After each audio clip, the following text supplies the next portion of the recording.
Today, we will be looking at Zing'inga. Zing'inga. Sometimes we do non-clause prefix to get a Zing'inga. Others do prefer calling it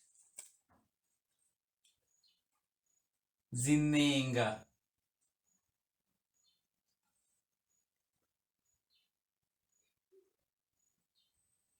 Zing'inga. That's a macron for a long vowel sound. Zing'inga. And these ones, in English, we will translate as tenses. Tense. What about tenses? And why is it our concern in learning Rogoori? It is our concern because when we speak and when we write, we do often refer to such activities that happened now, later, or before. And when we are so clear with when an activity happened, the person we are communicating with is able to put in their mind.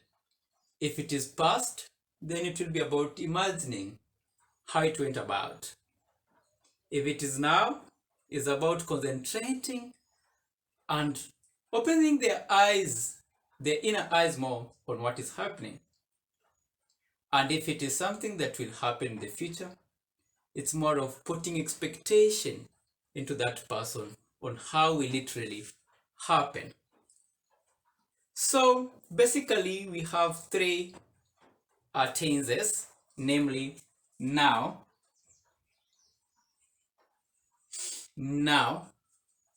which in Rogoori would go as Uru,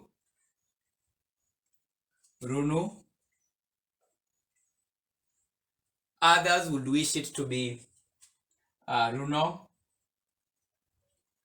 Some say Runo, this very time.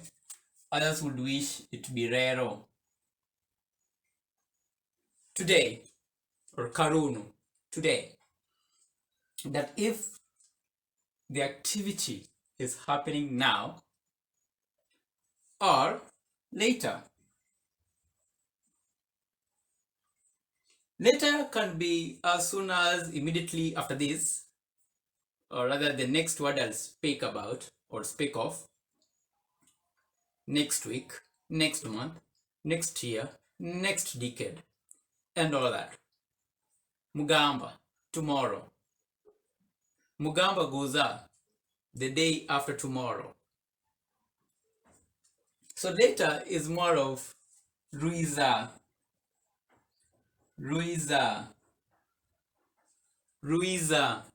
coming time. Iza is come. Iza is come. Ruizā is coming time. Then we have the tense of before.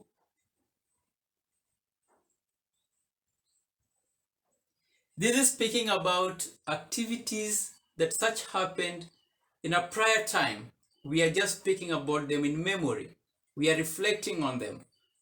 We are bringing them maybe to present, but just happened long ago. Before. In Rogoori, it will be Ruafwa.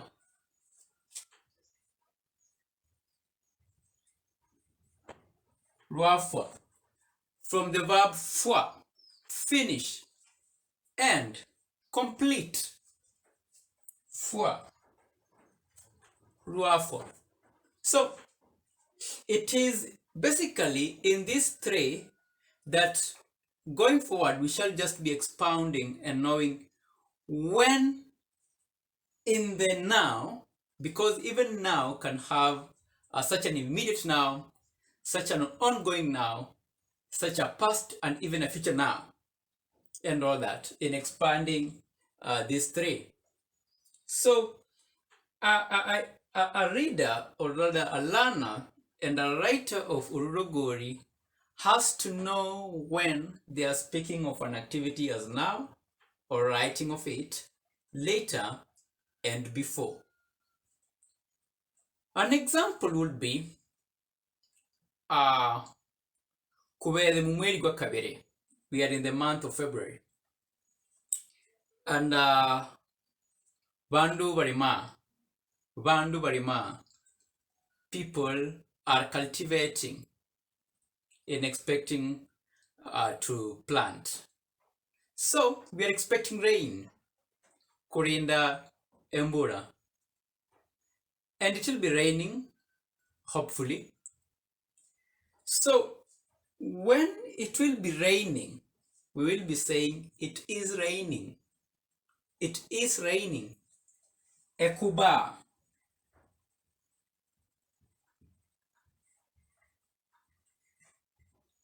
Ekuba. When it will be raining, say ekuba. Then after that, or before that,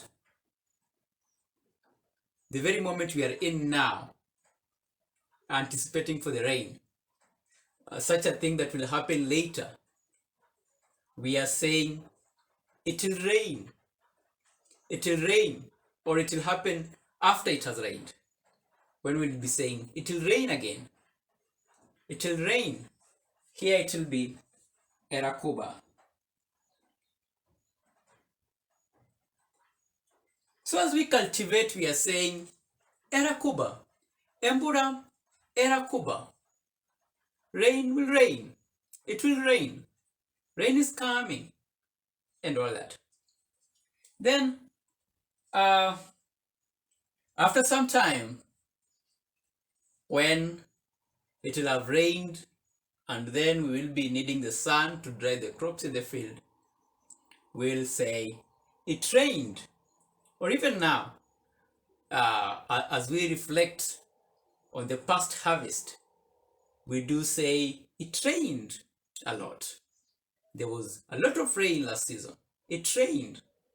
So here we write Eakuba. Eakuba. Though people would prefer to say Zakuba. In our continuing lessons, we will learn why Zakuba is wrong and Eakuba is right. So this is simply how we can go through the 3 stages of tense without conflicting on either. And it's about realizing what makes it change in writing, that the reader at their own place and time can know what the writer meant. See what differentiates a, ra, and nothing here. Erakuba, eakuba, ekuba. So it is such morphemes that will apply in our writings that will give us a clear meaning of when are we speaking about. And these ones are called prefixes. Prefix morphemes to denote tense. That one will be expounding later.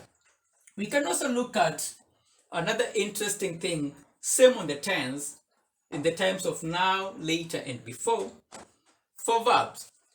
For instance, I'm speaking. I'm speaking. Represents first person pronoun, and it is always agglutinated to the root verb for a better meaning. We cannot differentiate it. It cannot stand alone, as we've been learning and as we'll still keep learning. So, nmoroma. Nmoroma. I'm speaking. Nmoroma.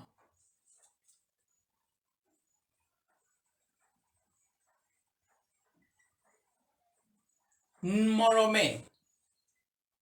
I speak. I speak. Nmorome. Rogoori. I speak Rogoori. I speak mother tongue, and all that. To denote a later time, a coming time. Nmoroma is now. Nmorome. Nbore, I say. Nkohenze. Look at you. Unhurire. You listen to me. And all that. Then there is the Nmoromi. Nmoromi. Nmoromi Ururogori. I spoke Ururogori. Nmoromi Burahi. I spoke well. Kind of. So see what makes all the three different. It is the suffix a, e. These three are what we will also be considering as far as tense is concerned in Uruguri. One marks the present, the other marks the coming time, future, and this one marks the past. The same way, these prefixes here, while those are suffixes, also were doing the same. It is not a hard thing because as we learn, we will be making it easier. Thank you for listening and see you again.